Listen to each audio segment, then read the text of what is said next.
अगर आप लीकर या दारू का होलसेल बिजनेस करना चाहते हो देन आपको महाराष्ट्र स्टेट एक्साइज डिपार्टमेंट से FL1 लाइसेंस चाहिए होगा।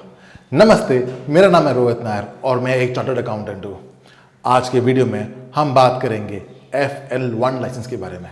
FL1 लाइसेंस के वीडियो को मैंने 2 पार्ट्स में डिवाइड किया है। Part 1 liquor manufactured in India, part 2 imported liquor. अब कौन सा भी लीकर ब्रांड का होलसेल बिजनेस FL1 लाइसेंस से कर सकते हो।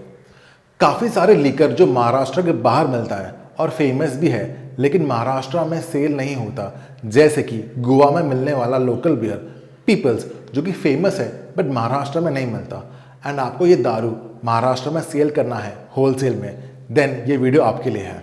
ऐसे काफ़ी सारे बियर, विस्की, रम, जिन, वोडका और अलग अलग दारू वर्ल्ड फेमस होते हैं लेकिन वो अपने महाराष्ट्र में नहीं मिलता।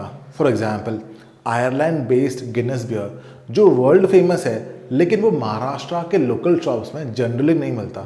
ऐसे वर्ल्ड क्लास लीकर का होलसेल बिजनेस करना चाहते हो महाराष्ट्र में, देन ये वीडियो आपके लिए है। पहले मैं part 1 FL1 licence for liquor manufactured in India ये डिस्कस करूंगा। तो चलिए शुरू करते हैं। मैंने इस वीडियो को 4 पार्ट्स में डिवाइड किया है। Part 1 application process and requirements, part 2 government fees, part 3 rules and regulations and part 4 profit ratio analysis. Part 1 application process and requirements. आपको ऑनलाइन अप्लाई करना है ये वेबसाइट पे। एक बार आपने ऑनलाइन अप्लाई कर दिया, इसके बाद आपको सारे डॉक्यूमेंट्स का कॉपी लोकल एक्साइज डिपार्टमेंट में मैन्युअली सबमिट करना होता है। ऑनलाइन एप्लीकेशन के पहले आपको रिक्वायरमेंट्स, रूल्स एंड रेगुलेशंस जानना ज़रूरी है। रिक्वायरमेंट्स का लिस्ट नंबर 1 पे आता है एजेंसी लेटर।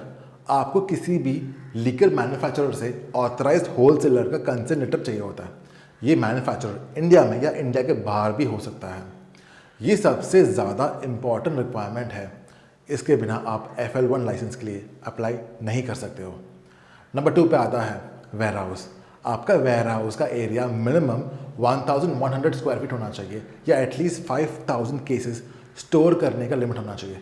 एक केस में 6 बॉटल होते हैं। ये वेयर हाउस ओन्ड हो सकता है या रेंटेड भी हो सकता है। नंबर 3 पे आता है प्रॉपर्टी डिटेल्स, जैसे 7/12 detail plan of the premises, property का ब्लूप्रिंट 4 कॉपीज एक्सेट्रा। नंबर 4 पे आता है ग्राम सभा या नगर पालिका का NOC। नंबर 5 पे आता है एफिडेविट चाहिए होता है। ये बेसिकली एक्साइज का कोई भी शेड्यूल्ड लाइसेंस होल्ड नहीं कर रहा है, ये स्टेट करते हुए एक एफिडेविट चाहिए होता है। ऐसे और भी रिक्वायरमेंट्स हैं एंड मैंने सारे चेकलिस्ट डिस्क्रिप्शन बॉक्स के लिंक में मेंशन किया हुआ है। अब आता है गवर्नमेंट फीस की बात। Government fees number of cases पे डिपेंड करता है। केसेस मतलब बॉक्सेस। एक बॉक्स में 6 बॉटल्स आते हैं। अगर स्पिरिट जैसे विस्की, रम, जिन, वोडका एक्सेट्रा का होलसेल करते हो देन गवर्नमेंट फीस पर केस होगा 16.4। अगर वाइन का होलसेल कर रहे हो देन गवर्नमेंट फीस होगा 7.05, एंड अगर बियर या माइल्ड लिकर का होलसेल कर रहे हो देन गवर्नमेंट फीस होगा 4.7 पर केस। एक चीज़ ध्यान रखना कि ये मिनिमम गवर्नमेंट फीस है 4,79,400, यानी पर केस के हिसाब से अगर आपका गवर्नमेंट फीस कम आता है देन आपको मिनिमम 4,79,400 ये पे करना ही होगा। ये फीस हर साल चेंज होता है। जिस दिन मैं शूट कर रहा हूँ ये उस दिन के हिसाब से फीस मैं बता रहा हूँ। लेटेस्ट फीस आपको डिस्क्रिप्शन बॉक्स में जो लिंक दिया है आप वहाँ से डाउनलोड कर सकते हो।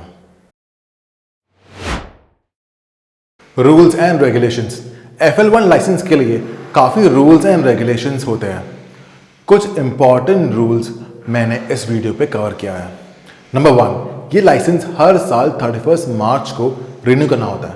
नंबर 2, ये लाइसेंस से आप नॉर्मल पब्लिक को सेल नहीं कर सकते हो। आप सिर्फ FL2 या FL3 लाइसेंस होल्डर्स को ही सेल कर सकते हो। आपको याद रखना है कि FL1 होलसेल लाइसेंस है, रिटेल नहीं। होलसेल में आप सिर्फ और सिर्फ FL2 या FL3 लाइसेंस होल्डर्स को ही सेल कर सकते हो। अगर आपको FL2 या FL3 लाइसेंस लेना है देन उसका सेपरेट वीडियोस मैंने अपने ही चैनल में दिया है, आप प्लीज़ चेकआउट कीजिएगा, लिंक मैंने डिस्क्रिप्शन बॉक्स में दिया है। नेक्स्ट है इंपॉर्टेंट ट्रांसपोर्टेशन रूल्स। आपको books of accounts properly maintain करना होता है, क्योंकि वो ट्रांसपोर्टेशन ऑफ स्टॉक में बहुत इंपॉर्टेंट रोल प्ले करता है। जब आप अपने वेयरहाउस से लीकर डिलीवर करते हो, देन आपको ट्रांसपोर्टेशन पासेस बनवाना होता है, जो 4 पार्ट्स में होता है। ये ट्रांसपोर्ट पासेस में एक्साइज ऑफिसर का साइन लेना होता है। एक्साइज ऑफिसर आपका बुक्स ऑफ अकाउंट और स्टॉक स्टेटमेंट चेक करेगा, उसके बाद ही ट्रांसपोर्ट पासेस पे साइन करेगा। ट्रांसपोर्ट पासेस पे साइन होने के बाद ही आप लीकर अपने वेयरहाउस से बाहर निकल सकते हो। जब मैंने आपको बताया ट्रांसपोर्ट पासेस 4 पार्ट्स में होता है, एक कॉपी ट्रांसपोर्ट पास FL1 लाइसेंस होल्डर के लिए, एक कॉपी ट्रांसपोर्टर के लिए, एक कॉपी एक्साइज ऑफिसर के लिए एंड एक कॉपी परचेजर के लिए। सबसे ज़्यादा सवाल यही आता है कि इसमें प्रॉफिट मार्जिन क्या है। ये डिपेंड करता है कि आप कौन से कंपनी से एजेंसी लेटर ले रहे हो एंड कितना वॉल्यूम पे माल उठा रहे हो। आप एक ही लाइसेंस में अलग अलग मैन्युफैक्चरर से एजेंसी ले सकते हो। ये प्रॉफिट मार्जिन 20 to 60% तक जा सकता है depending upon the volume. Other rules, आप वेयरहाउस में लीकर पी नहीं सकते, उसको अलग बॉटलिंग, फ्लेवरिंग या कोई चेंजेस नहीं कर सकते। उस वेयरहाउस में लीकर के अलावा और कोई बिजनेस करना भी अलाउड नहीं है। अब आता है इंपोर्ट की बात। इंपोर्ट ऑफ लीकर के लिए काफ़ी रूल्स एंड रेगुलेशंस फॉलो करना होता है। आपको इंपोर्ट एक्सपोर्ट कोड चाहिए होगा, एडिशनल फीस पे करना होता है एंड एडिशनल कंडीशंस सेटिस्फाई करना होता है। अगर आप चाहते हो कि मैं इंपोर्ट ऑफ लीकर का वीडियो में डिटेल में बनाऊं, देन कमेंट सेक्शन में CA रोहित नायर ये टाइप कर देना। 500 कमेंट्स आने पर मैं वो वीडियो ज़रूर पोस्ट करूंगा। अगर आपको हमें कांटेक्ट करना है, देन ये हमारा कांटेक्ट डिटेल्स है। एक चीज़ ध्यान रखना कि आप मुझे ऑफिस आवर्स में ही कॉल करें या कांटेक्ट करें एंड डिस्क्रिप्शन बॉक्स में दिए हुए लिंक में प्रेजेंटेशन एंड PDF है FL1 लाइसेंस के बारे में। उसको डाउनलोड करने के बाद ही मुझे कांटेक्ट करें, क्योंकि हमें काफ़ी कॉल्स आते हैं एंड वीडियो में दिए हुए डिटेल्स मुझे वापस रिपीट करना होता है एंड काफ़ी ज़्यादा टाइम वेस्ट होता है।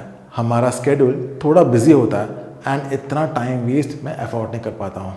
इसलिए उम्मीद करता हूँ कि आपको हमारा वीडियो अच्छा लगा। Please to subscribe, share and like. धन्यवाद।